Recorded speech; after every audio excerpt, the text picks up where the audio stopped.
Islam fam, peace and love. I want to do a pretty quick video today. Um, Basically going in on the 7 locations and nationalizing, or what people are calling status correction. But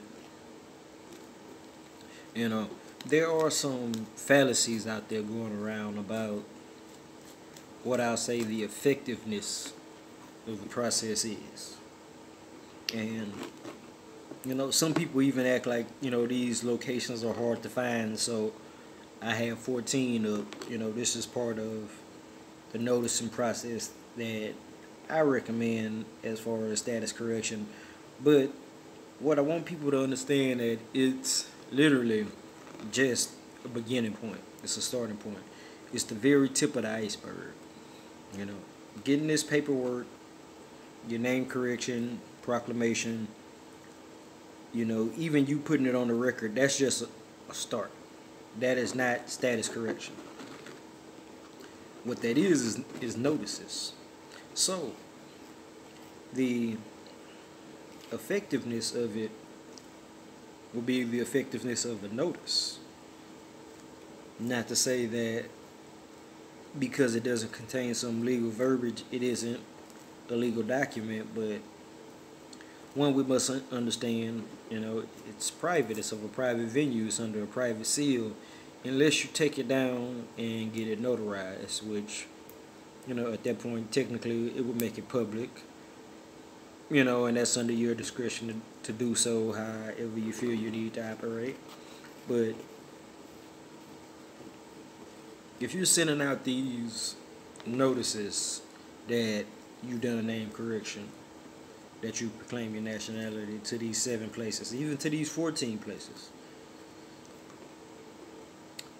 do you know what these places actually do?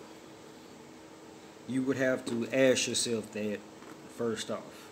And what effect will giving them a notice have versus other processes of status correction? Now, you got to understand, putting people on notice and having these legal documents can help in certain situations in court and things of that sort as a timestamp in history of when you proclaim your nationality. You waking up, becoming a Moor, or however you style it your personal self. I don't want to intrude on people's journey, how they call it. But what I will say is that there are different places on here on this list that deal in different, let's say, venues of law. So the Supreme Court, deals differently than, let's say, the Department of State, than the Department of Treasury, than the United Nations, Homeland Security, the International Criminal Courts, one of these embassies that's on here. You have to realize, so what I do and what I recommend, when you're sending off to these different people, since they do deal in different venues of law, they are under different jurisdictions, I customize what I send to where. So the paperwork that I send to the sheriff, maybe an injunction or something like that, their right to travel affidavits may be different than what I send to, let's say, the Department of Treasury, dealing with discharge, full faith and credit and things of that sort, because, you're dealing with different branches of law. So, using, a name correction and proclamation pretty much is like a cookie cutter template of your nationality documents that's supposed to be all good for all situations is really just kind of flawed in thinking. Not to say that it doesn't help to a certain extent of flooding certain politicians, letting people know what's going on as far as Moors waking up and that we're proclaiming our nationality. And that is one of the main reasons why I do endorse the process. I don't see anything wrong with people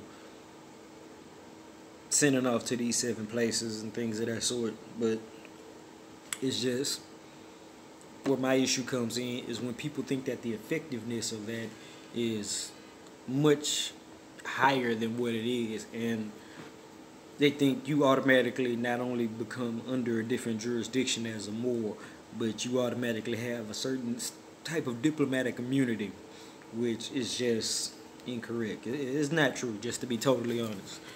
And the way I would say the best prove this, or to show my point, would be most Moors, when you get to studying law, you understand the difference between there's commercial crimes, which are crimes that are totally about commerce, like traffic tickets, parking tickets, in particular, or a jaywalking ticket or something like that there, versus a common law crime, which is a crime against a particular person or damaging a person's property, so there is an injured party. Now, the biggest misconception in all of this here is that because you've committed a crime, or what they're calling a crime, as a Moor, you think all crimes are commercial, so therefore you have no liability, which is just entirely incorrect. And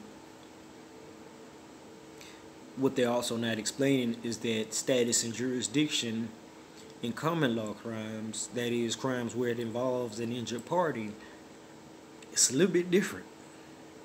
Your status and jurisdiction don't matter as much if you are to injure a person. If you're to hit somebody, shoot somebody, stab someone, knock someone over the head, where someone can point you out in court and say, this person injured me, and you did it, especially, if you're on camera or things of that sort there, well, that's not a commercial crime. And status and jurisdiction don't play the same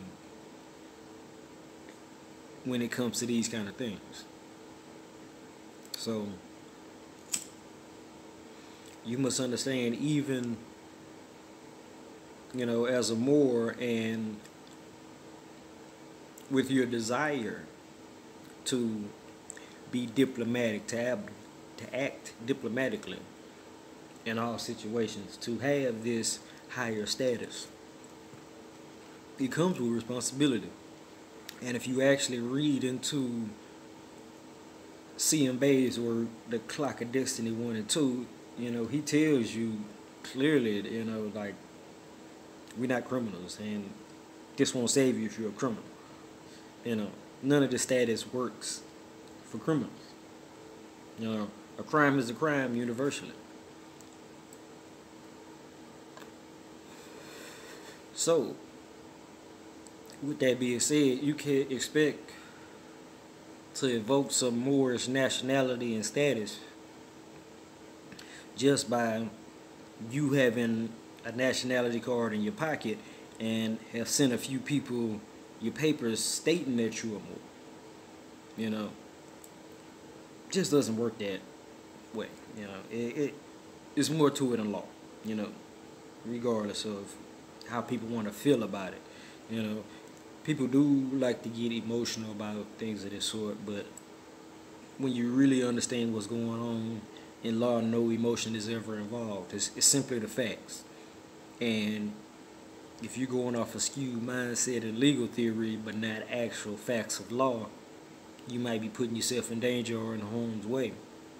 Not knowing it, trying to invoke your Moorish nationality and status when really you the one out of bounds.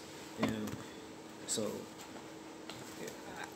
I just want to make sure people check themselves and understand that it's not just I'm a Moor and you have no jurisdiction over me. It doesn't work like that. And in the public interest, at times, these policy enforcers, they can be wrong. They definitely can. They most definitely are wrong at times, and they don't know law. But the thing is, you have to understand their position, the policies that they go by, and understand that they really don't know law. So you might have to take a ticket at some point and fight it in court because they're told, this is this and that is that in their policy, whether it's right or wrong, and they can legally lie to you. Now, lawfully, that doesn't constitute a fact, and we have recourse, but this is how their policy is written. We must understand that. That there actually is one place on this list, and I'm not going to say here on this video. I'm going to save it for my Patreon for those who want to come over. But there is one place on this list that is more important than all of the others for actually getting your name correction and proclamation, because it has a lot more of a standing in law when you send to this place. And this place is on this list of 14, but it's not on the original list of 7 that was put out, to the best of my knowledge. I'll say it like that there. But everyone that wants to be a critic and say, hey, I don't give out the remedy, I'm real vague and things at that point, well, you just haven't been watching long enough to know. Come join my Patreon page and check me out over there. It's more of an investment, like you getting books or things of that sort to get these videos. They're more of classes, but that's where I really go in and break down the remedy on things. So, if you want to join me over there, please do. It really helps out people.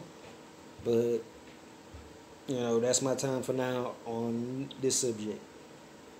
So long, people. Peace and love.